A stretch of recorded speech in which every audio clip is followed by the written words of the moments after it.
जम्मू कश्मीर के उधमपुर में आतंकी और सुरक्षा बलों के बीच मुठभेड़ दोनों ओर से लगातार हो रही है फायरिंग। उधमपुर के बसंतगढ़ में आतंकियों से एनकाउंटर में घायल हुए सेना के जवान शहीद। सेना का ऑपरेशन अभी भी जारी।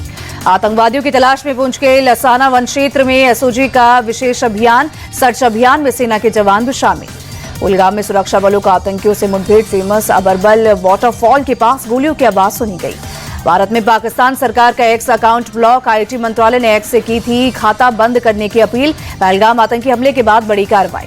पहलगाम हमले को लेकर पाकिस्तान के खिलाफ सख्त एक्शन। सीसीएस की मीटिंग में 5 बड़े फैसले लिए गए। पाकिस्तान के साथ सिंधु जल समझौता किया गया सस्पेंड। सभी पाकिस्तानियों के वीजा रद्द किए गए। 48 घंटे में पाकिस्तानी नागरिकों को भारत छोड़ने के दिए निर्देश।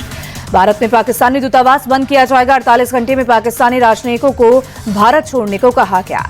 भारत ने दिल्ली में पाकिस्तान के टॉप डिप्लोमेट साद अहमद वैराइच को किया तलब। पर्सोना नॉन ग्राटा घोषित होने पर भारत छोड़ने को कहा गया। पर्सोना नॉन ग्राटा होने पर राजनयिक भारत में नहीं रह सकते। दिल्ली में पाकिस्तान उच्चायोग के पास से बैरिकेड्स हटाए गए। सीसीएस की मीटिंग में पाकिस्तानी दूतावास को बंद करने का लिया गया फैसला। अमृतसर में अटारी बॉर्डर पर सुबह से पसरा सन्नाटा। भारत सरकार ने अटारी चेकपोस्ट को बंद करने का लिया है फैसला। केंद्र सरकार ने आज सर्वदलीय बैठक बुलाई। रक्षा मंत्री राजनाथ सिंह बैठक की अध्यक्षता करेंगे। रक्षा मंत्री राजनाथ सिंह ने पहलगाम हमले को लेकर पाकिस्तान को दी चेतावनी। कहा, आतंकियों से बदला लेगा हिंदुस्तान। आतंकी कहीं भी छिपे होंगे, उन्हें ढूंढ निकाला जाएगा। राजनाथ सिंह ने कहा, टेररिज्म के खिलाफ जीरो टॉलरेंस पॉलिसी। आने वाले समय में दिखेगा रिजल्ट। पाकिस्तान में बैठे मास्टरमाइंड को भी नहीं छोड़ेंगे। पहलगाम आतंकी हमले पर संजय राउत बोले, ये कश्मीर में नहीं पूरे देश का पर हमला। संकट की घटी हम सब एक हैं और चाहे सत्ता पक्ष और या विपक्ष, सरकार जो फैसला करेगी हम उनके साथ हैं। पहलगाम आतंकी हमले पर छत्तीसगढ़ विधानसभा स्पीकर रमन सिंह बोले, धर्म पूछकर हत्या करना एक विकृत मानसिकता। देश दुनिया ने हमले की निंदा की। मामले में सरकार सख्त कार्रवाई करेगी। पहलगाम आतंकी हमले में मारे गए कानपुर के शुभम द्विवेदी के घर पहुंचे सीएम योगी। शुभम की पत्नी और परिवार से मुलाकात की, ढांढस बंधाया। योगी ने हर संभव मदद का भरोसा भी दिया। कानपुर के सीमेंट कारोबारी के इकलौते बेटे थे शुभम। 11 फरवरी को शुभम द्विवेदी की शादी हुई थी। परिवार के 11 सदस्यों के साथ शुभम कश्मीर घूमने गई थी। पहलगाम आतंकी हमले पर यूपी सीएम योगी बोले, आतंकी हमला क्रूर और कायराना कृत्य। आतंकवाद अब अंतिम सांस ले रहा है। सीएम योगी बोले, धर्म पूछकर आतंकियों ने हमला किया। ऐसा हमला सभ्य समाज को स्वीकार नहीं। आतंकवाद के प्रति सरकार की जीरो टॉलरेंस की नीति। सीएम योगी बोले, आतंक के खात्मे की शुरुआत हो चुकी है। आतंकवाद के ताबूत पर अंतिम कील ठोकने की शुरुआत। आतंकियों को सजा जरूर मिलेगी। हरियाणा के करनाल में नेवी ऑफिसर विनय नरवाल का हुआ अंतिम संस्कार। सीएम सैनी ने दी श्रद्धांजलि। दिल्ली में विनय नरवाल को दी गई श्रद्धांजलि। विनय के पार्थिव शरीर से लिपट कर उनकी पत्नी खूब रोई। कहा, हम हमेशा आप पर गर्व करेंगी। आतंकी हमले में मारे गए दिलीप देसले का हुआ अंतिम संस्कार। पनवेल में उनके पैतृक स्थान पर हुआ क्रिमिनेशन। पहलगाम आतंकी हमले में मारे गए राजस्थान के नीरज उद्वानी के परिवार से मिले सीएम भजनलाल। बंधाया ढांढस और सीएम ने नीरज उद्वानी को श्रद्धांजलि भी दी। पहलगाम हमले में मारे गए सैयद आदिल हुसैन शाह को किया गया सुपुर्द खाक। फ्यूनरल में सीएम अब्दुल्ला शामिल हुए। आतंकियों से अकेला भिड़ गया था सैयद आदिल। बंदूक छीनने की कोशिश, पर्यटकों को बचाने के लिए लगा दी थी जान की बाजी। भुवनेश्वर में प्रशांत सतपथी को दी गई श्रद्धांजलि। उप मुख्यमंत्री कनकवर्धन सिंह देव ने भी नमन किया। समीर गुहा का कोलकाता में किया गया अंतिम संस्कार। पहलगाम आतंकवादी हमले में गई थी जान। मुंबई में संजय लेले और अतुल मोने का हुआ अंतिम संस्कार। पहलगाम हमले में आतंकियों की गोली का हुए थे शिकार। पहलगाम आतंकी हमले में मारे गए संतोष जगदाले की पार्थिव शरीर पर शरद पवार ने चढ़ाए फूल। पुणे में उनके आवास से लाया गया था पार्थिव शरीर। आतंकी हमले के बाद सीएम उमर अब्दुल्ला ने की कैबिनेट बैठक। घाटी के कानून व्यवस्था पर चर्चा की। कहा, एलजी का करेंगे सहयोग। जम्मू कश्मीर में सुरक्षा व्यवस्था को लेकर उपराज्यपाल ने की बैठक। डीजीपी, आईजीपी, सभी डीसी और एसएसपी ने हिस्सा लिया। बैठक में एलजी मनोज सिन्हा बोले, आतंकियों के खिलाफ गृह मंत्री ने जो निर्देश दिए हैं उसका पालन हो। डीसी और एसएसपी अपने इलाके में सुरक्षा का माहौल बनाएं।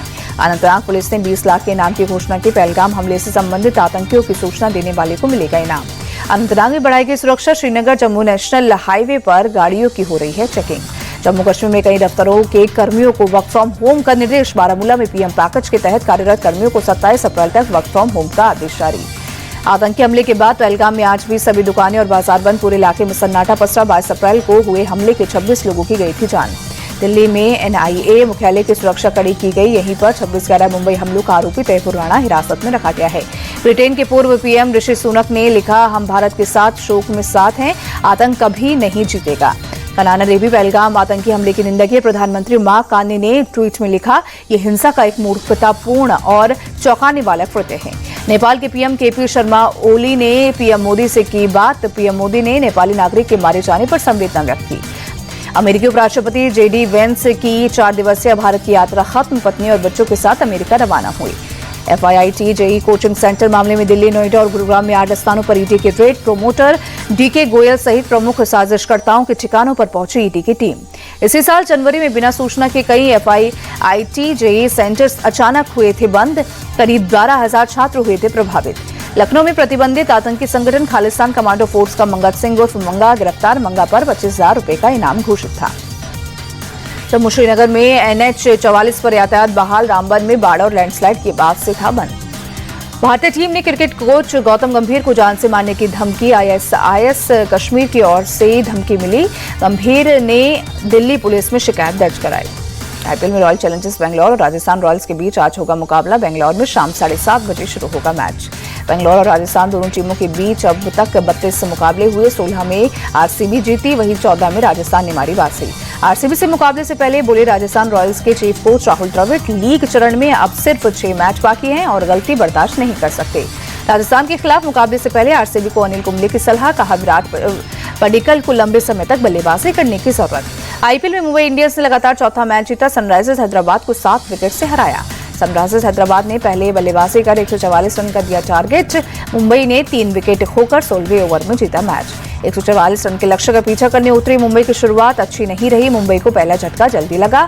रयान रिकल्चर ने 11 रन बनाकर हुए आउट। मुंबई के लिए विल जैक्स बड़ी पारी खेलने में रही नाकाम। 22 रन बनाकर पवेलियन लौटे। रोहित शर्मा और विल जैक्स के बीच 64 रन की पार्टनरशिप हुई। मुंबई इंडियंस से रोहित शर्मा ने लगातार दूसरे मैच में 50 लगाई। रोहित शर्मा ने 70 रन की पारी खेली। पिछले मैच में जड़े थे नाबाद 76 रन। रोहित शर्मा ने T20 में 12,000 रन पूरे किए। विराट कोहली के बाद इस उपलब्धि को हासिल करने वाले रोहित दूसरे भारतीय बल्लेबाज बने। मुंबई इंडियंस के लिए सूर्य कुमार यादव ने खेली तूफानी पारी। सूर्य ने 19 गेंदों में 40 रन बनाए।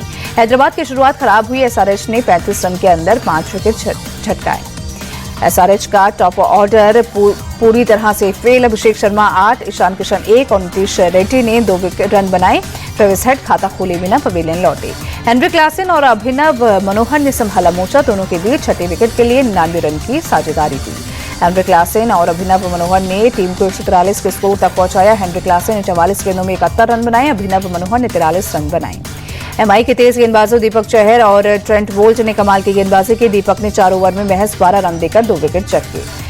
ट्रेंट बोल्ट ने 4 ओवर में 26 रन देकर 4 wicket चटकाए। Travis head, Abhishek Sharma, अभिनव मनोहर और पैट कमिंस का विकेट लिया।